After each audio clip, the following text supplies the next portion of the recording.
이번에 우리 교재 134페이지에 93회 기출문제에 제무회계 이론 문제 1번 제10기 2022년 1월 1일부터 2022년 12월 30일에 재무상태표상 자본금은 1억 원, 이익준비금은 없으며 처분 예정 확정일이 2023년 3월 21일인 이익인용 처분계는 다음과 같다. 다음에 설명 중 가장 틀린 것은 2022년도 손익계산서상 당기순이익은 4천만 원이다. 그죠? 2022년도 당기순이익은 4천만 원. 이익준비금은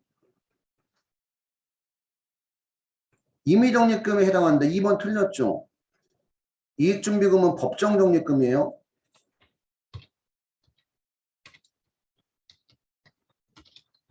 상법에 정해져 있는 법정적립금, 자본금, 상법에 나와 있는 법정적립금, 자본금의 2분의 1에 달할 때까지 금전 또는 현물 배당액의 10분의 1 이상 적립을 해야 됩니다. 그래서 2번이 틀렸고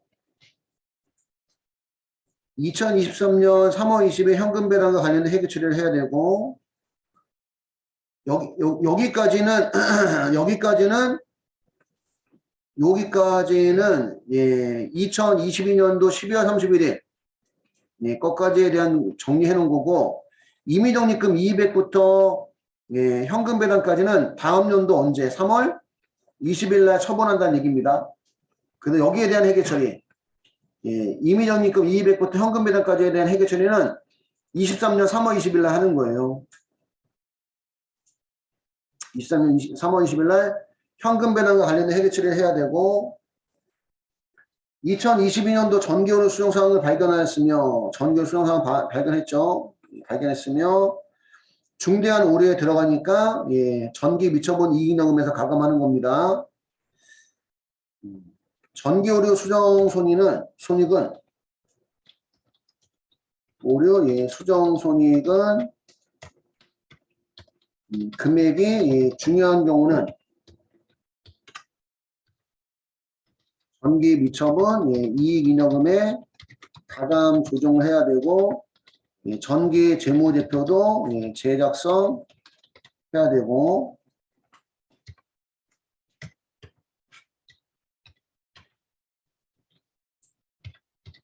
금액이 중요하지 않은 경우는 단기 영업의 손익에 반영해야 되고요. 전기 재무제표 제작성하지 않습니다. 이렇게 적어주시면 되겠습니다. 실무 시험에서도 뭐 금액이 중요하다 또는 중대한 오류라고 나오면 그 전기 오류 수정손이 300번째 코드 번호 자본 항목으로 처리해 주셔야 되고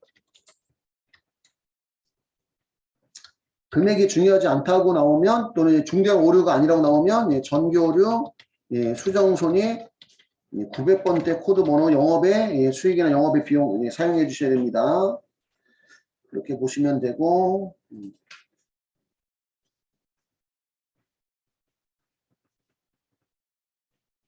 2번 2022년 1월 1일에 아래의 조건으로 사채를 발행하였다. 2022년 12월 30일에 장부에 인식할 해당 사채와 관련된 사채 할인 발행 차금 상각액은 얼마인가? 사채 할인 발행 차금은 유효이자율법에 따라 상각하고 소수점 이하는 절사한다.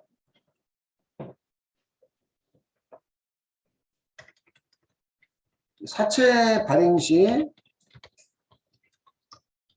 사채 발행할 때 대변의 사채 액면가액은 300만원짜리인데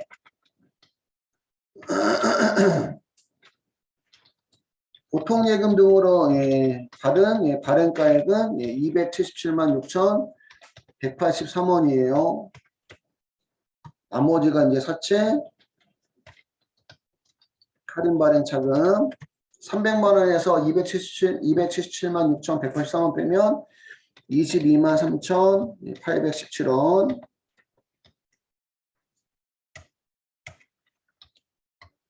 예. 2022년 12월 31일 날 이자 지급 시 차변의 이자 비용은 유효이자, 대변 현금 등 나가는 것은 액면이자. 유효이자와 액면이자의 차이가 사채, 할인 발행 차금, 상가격입니다. 액면가액은 300만 원이고 액면이자율이 연 7%니까 액면이자는 21만 원.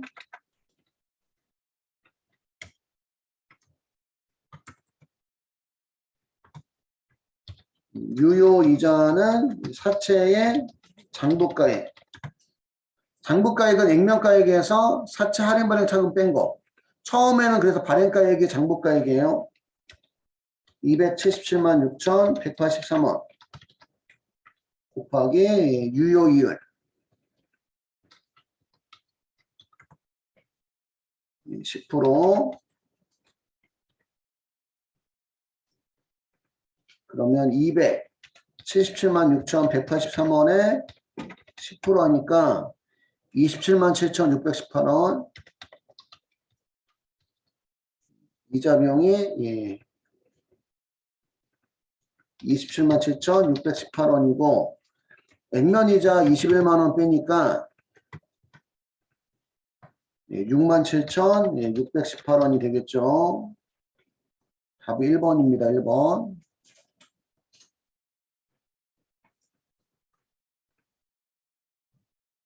3번. 회계정보의 질적 특성인 목적 적합성과 신뢰성에 대한 설명으로 잘못된 것은 회계정보의 질적 특성은 회계정보가 유용하게 쓰이기 위해서 갖춰야 될 주요 성질을 우리가 회계정보의 질적 특성이라고 얘기하고, 주요 특성으로는 이제 목적 적합성과 신뢰성이 있습니다. 기타 지적 특성으로는 비교 가능성이 있고, 회계정보의 지적 특성은 서로 간의 상충, 부딪힐 수 있고요. 회계정보의 신뢰성은 과거의 의사결정을 확인 또는 수정하도록 해줌으로써 유사한 미래에 대한 의사결정에 도움을 주는 속성이다.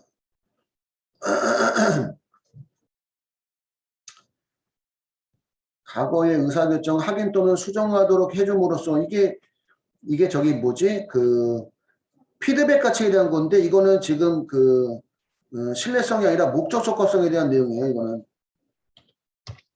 목적 적합성 중 피드백 가치에 대한 내용입니다.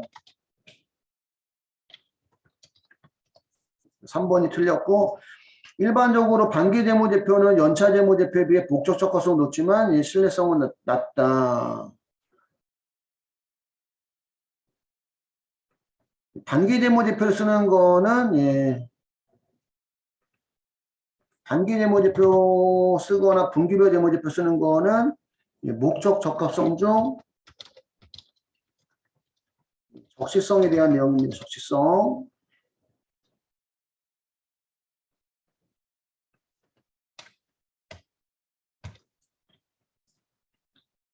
그래서 우리 회계의 목적은 회계정보 이용자에게 유용한 정보를 제공함으로써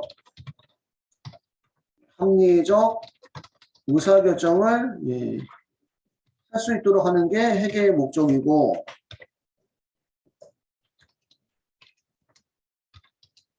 회계정보의 질적 속성이란 회계정보가 유용하기 위해서 갖추어야 될 성질을 우리가 회계정보 질적 속성이라고 하고, 회계정보 질적 속성에는 주요 질적 속성 1차적 속성이라는 표현 쓰고, 주요 질적 속성에는 목적 적합성과 신뢰성이 있어요. 회계 정보가 유용하기 위해서는 예, 목적에 적합해야 된다. 목적에 적합하다는 얘기는 의사결정하는데 적합해야 된다. 이런 얘기입니다. 의사결정하는데 적합해야 된다. 여기에 대한 이 하보 속성으로는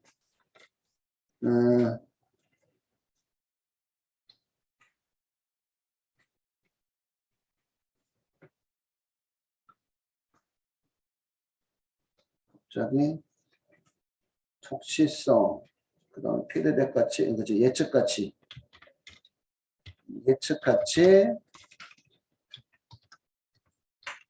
피드백 가치, 적시성. 그래서 앞점만 따서 우리가 예피적이라 하고요.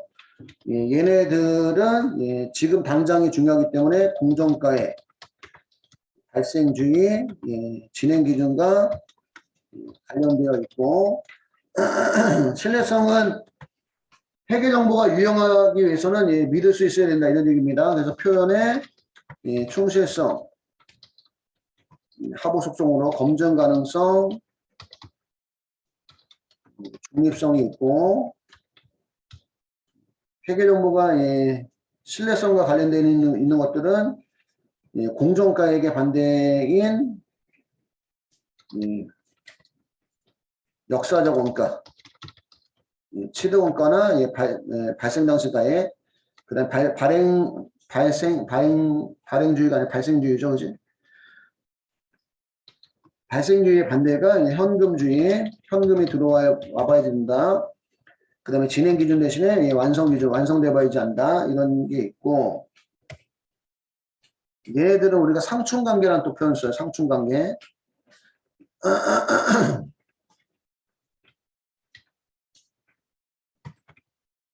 서로 간에 부딪히는 상충관계고,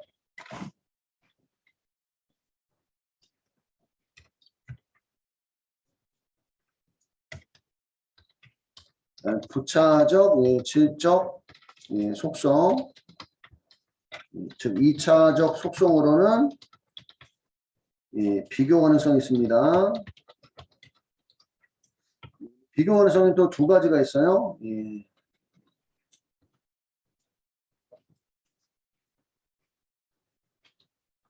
기간별 비교 가능성인 계속성이 있고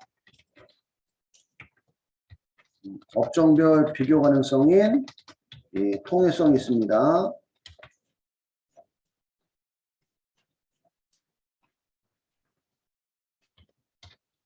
주요 질적 속성과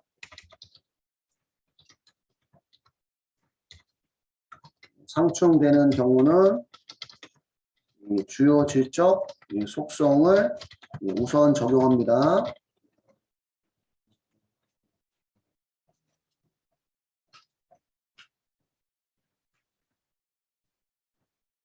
목적 적합성에서 그 예측 가치라는 것은 회계 정보가 목적에 적합하려면 의사결정에 영향을 미쳐야 되니까, 그치? 그러니까 재무제표를 통해서 미래의 경영성과, 미래의 재무상태, 미래의 현금 흐름, 미래의 자본 변동을 예측할 수 있어야 된다는 얘기고, 그 예측한 거 가지고 우리가 투자하거나 거래했을 때 그것도 이제 잘 됐는지 잘 안 됐는지 확인하고 수정하는 것을 우리가 피드백 가치라 하고, 그 정보는 적시에 제공돼야지만 의사결정이나 목적에 적합하다는 얘기죠. 그래서 적시성. 그래서 우리 목적 적합성은 지금 당장이 중요하다 보니까 공정가의 발생주의, 진행기준과 관련돼 있고, 신뢰성은 회계 정보가 유용하려면 믿을 수 있어야 된다. 믿을 수 있으려면 그 회계 정보가 나타내고자 하는 것을 최대한 표현해달라.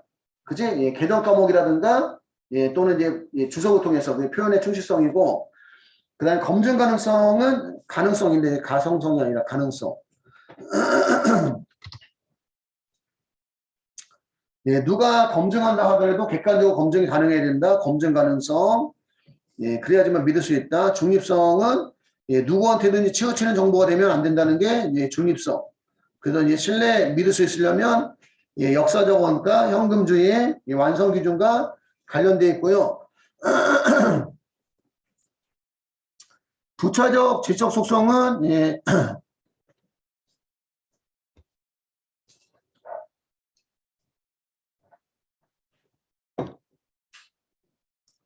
주요 질적 속성하고 부딪히는 경우는 주요 질적 속성 우선 적용하고 부차적 질적 속성은 이제 비교 가능성, 비교가 가능해야 된다는 얘기인데 해계 정보는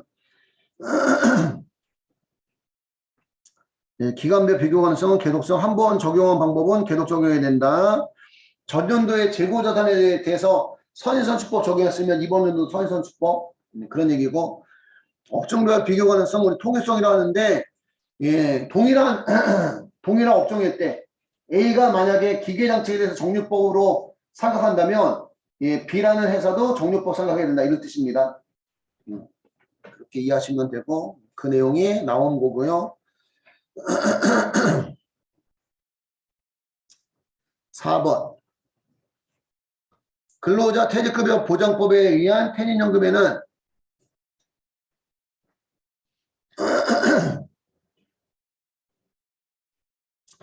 합정급여형 퇴직연금과 합정지형 퇴직연금이 있고 일반 기업 회계 기준에 따른 합정급여형의 회계 처리도 옳지 않은 것은 회사가 퇴직연금에 부담금 200만원 납부하면 보통예금이 나가고 퇴직연금 운용자산 처리하고 운영관리 수수료는 수수료 비용 처리예요. 수수료 비용. 그래서 1번이 틀린 거네요. 운영관리 수수료는 수수료 비용 처리합니다. 1번이 틀렸고 2번 회사가 연금 운영 사업자로부터 퇴직연금 운용 수익 56만원 받으면 퇴직연금 운용자산 증가하고 퇴직연금 운용 수익 3번 보고기간 종료 현재 종업원이 퇴직하면서 퇴직일시금의 수령을 선택한다고 가정하고 이때 지급해야 될 퇴직일시금에 상당한 금액을 측정해서 퇴직급여 충당부채 500만원 인식한다면 이게 결산대 가서 합정급여형 퇴직연금은 퇴직급여 충당부채 인식해야 된다는 얘기예요. 차변의 퇴직급여, 대면 퇴직급여 충당부채. 4번 종업원이 퇴직연금에 대한 수금 요건 중 가입기간 요건을 갖추고 퇴사하였으며 일시금 300만원을 선택했다. 일시금 300만원 중 퇴직연금 운용사업자가 지급한 금액은 160만원이고 회사가 지급할 금액이 140만원이면 140만원 나가고 퇴직급여 충당부채가 없어진다는 얘기고요. 1번을 다시 회계 처리하면 차변의 퇴직연금 운용자산 200만원 5만원은 수수료 비용 판매비와 관리비나 제조원가 5만원이고 대변에 보통 예금 205만원이 되는 겁니다. 그래서 1번이 틀린 거고요. 됐을까요? 5번 다음 자료를 보고 장기 용역 제공에 따른 2022년 단기 손익을 구하시오. 용역 제공 기간은 3년, 계약 기간 총 수익은 120만원, 용역 제공 관련 원가 2021년도, 2022년도, 2023년도 여기 2022년도만 구하면 되는 거죠. 아까 풀었던 문제하고 동일한 방식입니다.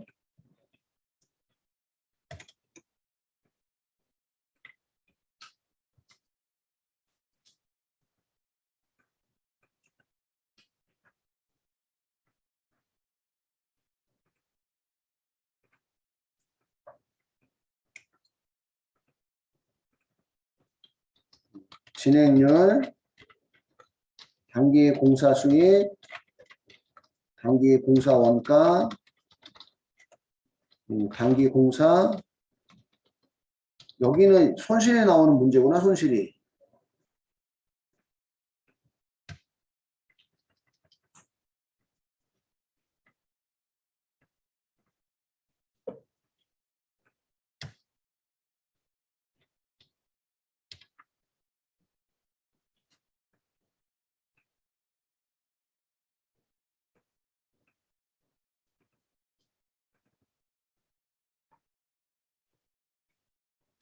첫 번째 진행률은 지금 이제 2021년도에 단기 공사 원가가 2021년도에 70만원, 2022년도에 50만 원. 진행률은 2021년도에 단기까지 발생한 누적 공사 원가가 2021년도 시작했으니까 70만 원이고, 총 추정 공사 원가는 지금까지 발생한 실제 공사 원가에다가 앞으로 발생할 추정 공사 원가 100만 원.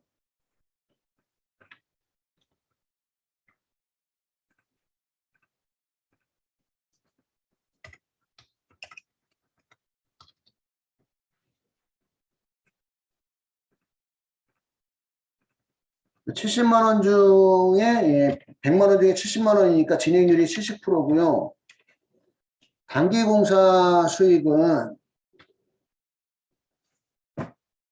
계약 금액, 총 계약액이 120만 원이고 120만 원의 진행률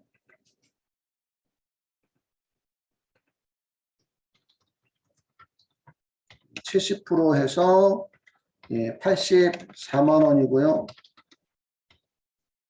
전기까지 인식한 공사 수익은 없죠. 이번 연도에 시작했으니까 21년도 시작했으니까 그래서 84만 원이 되고 84만 원에서 단기 공사 원가 70만 원 빼니까 단기 공사 이익이 14만 원을 인식을 했던 겁니다. 2022년도 가니까 총 추정 공사 원가는 여기가 50만 원. 그러면 70에다가 50만 원 더하면 120만 원에다가 앞으로 발생할 거 30만 원까지 하니까 여기가 150만 원이 돼요. 150만 원. 여기가 120만 원이 되고, 그러면 120만 원을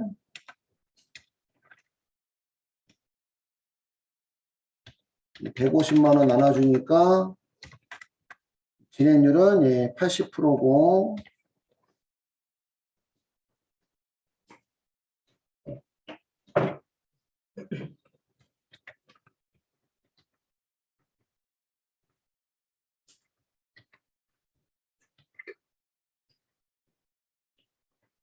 (120만) 원에 80% 하면 96만 원을 인식을 해야 되는데 전기까지 이미 인식한 게 70만 원이 있어요.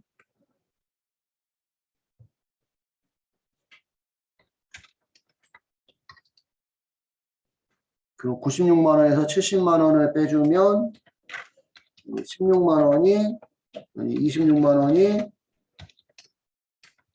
공사 수익이고, 공사 원가가 50만 원이니까 이게 손실이 마이너스 50에서 26만 원 빼면 얼마? 30, 20, 4만 원이 된다는 얘기죠.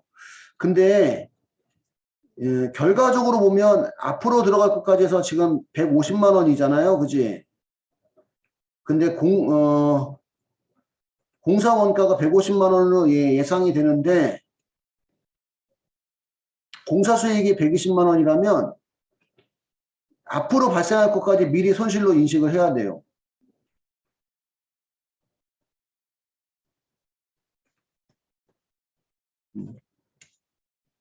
이게 용역 제공 거래에서 이미 발생한 원가와 거래를 완료하기 위해 추가로 발생할 것 수령된 원가 합계액이 해당 용역 거래의 총수익을 초과하는 경우는 그 초과액과 이미 인식한 이익의 합계액을 전액 단기 손실로 인식을 해야 됩니다. 그래서 단순하게 보면 이렇게 되는데 지금 이런 경우는 지금 이제 공사 원가가 추정 공사 원가가 150만 원이고 그 다음에 총 예상되는 총 공사 수익이 120만 원이라서 그럼 손실이 예상되는 금액이 30만 원인 거예요, 지금.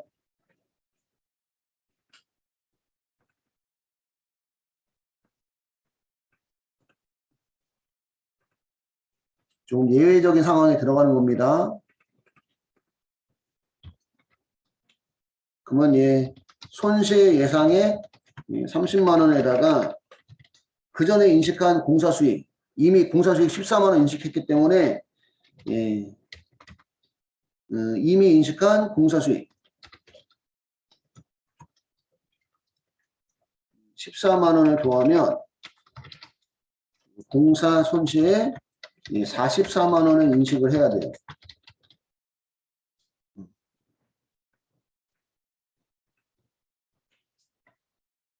그래서 답이 4번이 되는 겁니다. 이렇게 정리를 하시면 될 것 같아요. 이거는